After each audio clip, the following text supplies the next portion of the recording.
என் லைஃப்பில் இதை நான் திருப்பி நடக்கவே கூடாதுன்னு எதிர்பார்க்குற ஒரு விஷயம் இது மட்டும்தான். இது ரொம்ப இம்பார்ட்டண்டான விஷயத்தில் ஒன்று. இப்போ ஒருத்தவங்க நம்மளை இன்வைட் பண்ணுறாங்கன்னு வச்சுக்கலாமே. அவங்க நம்ம மதிக்கிறாங்க மதிக்கலை அப்படிங்கிறத பார்த்து தான் போகணும். இல்லைன்னா நம்ம போகவே கூடாது. அவங்க நம்மளை மதிக்க மாட்டாங்கன்னு தெரிஞ்சா. என் அம்மா சொல்லுவாங்க, அவங்க உன்னை மதிக்க மாட்டாங்க, நீ வராத அப்படிம்பாங்க. ஆனால் அதை மீறி நான் போவேன். நான் அசிங்கப்பட்டு தான் வருவேன்.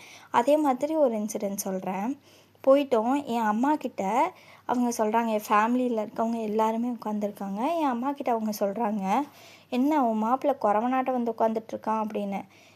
என்ன வார்த்தை இந்த குறவன் குறத்தியெல்லாம்? யாராவது இப்படி பேசுவாங்களா?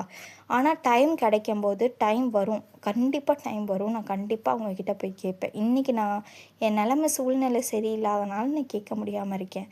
உண்மையிலே உங்கள் லைஃப்லேயும் இதே மாதிரி ஒரு இன்சிடென்ட் நடந்துச்சுன்னு வச்சுக்கோங்களேன், அப்பக்கப்போ கேட்டுருங்க.